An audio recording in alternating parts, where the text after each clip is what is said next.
The Tesla Model 2 may come before the Cybertruck. I'm Brian. Welcome to My Tesla Weekend. Dan W58 mused in the comments that Cybertruck may be delayed if a new EV tax credit is enacted on vehicles under $40,000. Well, there's some big problems with this theory, the first of which being that the EV tax credit is no longer in the spending bill, though it could be added back in under different terms. Let's approach this as if that's gonna happen, and let's say it's a $10,000 credit for any vehicle under $40,000, which combines a few different proposals, but it makes for a very interesting scenario. What would that look like for Tesla and their competitors? The generally accepted theory is that Tesla is working to design a $25,000 car with localized variants from each of the Gigafactories. They could share a platform, meaning there would be a lot of parts in common, like the battery, front and/or rear castings, and the drivetrain, but from the floorboards up, they could be quite different. One might be a hatchback, another a coupe, another a small four-door, or even a CyberCar. We just don't know. A recent rumor out of Shanghai was that their small model may be closer to production than we suspected, and if that one's ready, the other two wouldn't necessarily be very far behind in their respective design studios. Fremont and Texas both have operational gigapresses churning out front and rear castings in quantities far higher than they need. We know this because we've seen them piling up. They certainly could be stockpiling inventory in order to change out the castings to work on a smaller car. And if they aren't, well, at least we know they have the ability to do so. But what about the batteries? Well, the larger form factor 4680s are apparently critical to the Cybertruck's ability to hit its target specs. If they aren't ready for mass production, dedicating that floor space to an easier vehicle could make sense. More traditional batteries could be easier to source or even produced at Giga Nevada. But even if the 4680s are ready, this smaller vehicle would use a lot fewer of them. The tri-motor Cybertruck is rumored to have a 200 kilowatt-hour battery pack, which could be used to make 4 city cars. If you're Tesla, with all things being equal, would you rather sell one tri-motor Cybertruck for $70,000 or 4 Model Qs for a lot more than that? You notice I didn't suggest a price. Well, at $25,000, that would be $100,000, but with a $10,000 buyer rebate, there's no reason to go that low.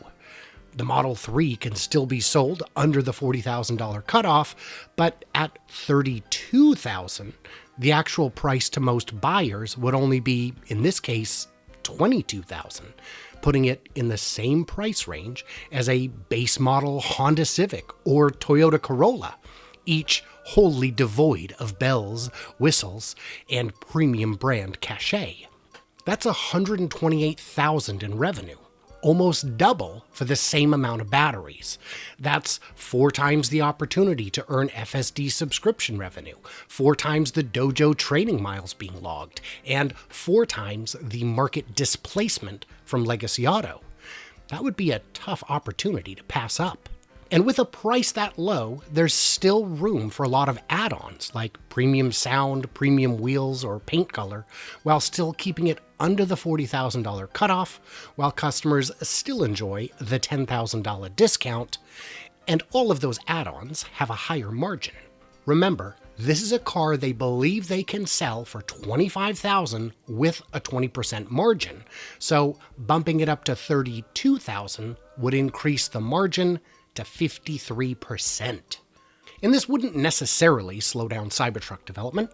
The engineers perfecting 4680 cell production are not the same people who would work on the compact car. And if 4680 production is ready, well, that frees up an awful lot of 2170 cell production at Giga Nevada. But wait, isn't Giga Texas going to be making the Model Y first? Well, yes, and they still can, But the plan was apparently to take down the Model Y lines in Fremont as soon as Texas ramped, which means they could build either one of the new model at Fremont or Texas, with the other factory focusing on the other vehicle. Even if the unannounced model is design complete today, it'd still take months to get it into production, during which time Model Y production will be ramping up in Texas. Well, this is all very exciting and sounds perfectly plausible, but here's why I don't think this will happen. We don't have any reason to believe the Model Q is that close to production yet. Rumors are great, but there could easily be months of road testing before a new model could be sold, even if it was basically ready to go. The likelihood of a big EV tax credit is extremely uncertain at this point, and it was already cut from the spending bill once. If it does manage to make its way back in, it's just about as likely to get cut again. Batteries, batteries, batteries. Even for Tesla, there are just never enough. A variety of companies in China are working to quickly ramp production, but quality control is critical, and validating a new supplier is difficult and time-consuming. They're already buying every cell they can get their hands on, and the 4680 plants in Berlin and Austin are still a few to a bunch of months away from completion, let alone production. Bibs and bobs are in short supply. With chips already in short supply for existing production, it's going to be hard enough to get them for the Cybertruck and 4 times harder to get them for 4 times as many compact cars. Making 4 times as many seats is daunting, though really more like 3 times as many since it would be much smaller than the Cybertruck, but getting 4 times as many full self-driving cameras and computers, well, that's similarly challenging. For fun, let's flip it and suggest how they actually could do this. Well, if it is production ready, or even just fairly close, they could throw a bunch of extra engineers on it to hasten it to market.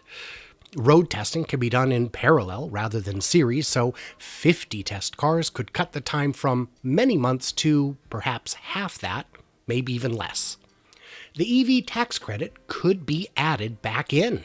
I mean, crazier things have happened, though I doubt it would survive with the $40,000 price cap, since that would price so many of the US automakers out of participation, and it probably wouldn't be $10,000, but still, it's something worth looking at. Even if Kato Road is only at 70 to 80% yield, that could still be enough production to supply the new Model Y or the smaller car while everything is ironed out. This is especially true when you consider they've been producing trial batteries for at least a year, and they haven't gone into any cars yet. There could be a warehouse with a staggering number of them just waiting around on pallets. Parts shortages could be overcome in a number of ways. Well, there haven't been any shortages on a lot of components, like wheels, tires, windows, the steel or the paint, so those aren't as important. But the standard controller chips are another matter. Though every sale Tesla takes away from a competitor would mean one more that's available in the supply chain at some point. It would take months for this to balance out, but if they can get through the short-term crunch, the longer-term prospect improves. As for seats and formed plastic components, well, those can be made in Fremont. And we know that because when the Made in China Model 3 was launched, 90% of its components had to be imported. If they weren't made in Fremont, they were made somewhere, and that capacity should still exist. So where would this leave the competition? Well, in the dust, frankly. The Mach-E already gets a $7,500 discount, which would increase to potentially $12,500 under the proposal. But another $5,000 off a car that's basically $36,000 is nice, but it's nothing like a $10,000 discount on a $32,000 car. The Mach-E is likely a lot more capable than this would be, but at a customer net price of $31,000 versus $23,000, it's still $8,000 more. And Ford isn't exactly jumping through hoops to produce them in big volumes, though presumably that could change with the EV tax credit. The biggest winner, if nothing changes, would already be Tesla.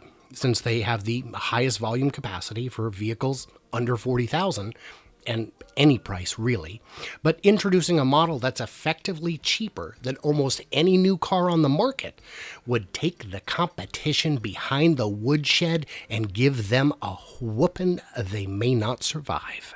So, what did I miss or misunderstand? Leave me all your wisdom in the comments below and stay tuned, stay juicy, and I cannot wait to hear from you increasingly clever robots in our exciting electric future. And a quick thank you to my Patreons who get early access, quite a bit of bonus videos that often don't get posted on the channel, an ad-free experience, and help keep the channel running for as little as $1 a month. I literally cannot do it without you guys, and your support makes it so I don't have to spend as much time chasing the algorithm and can focus on making the content you actually want to see.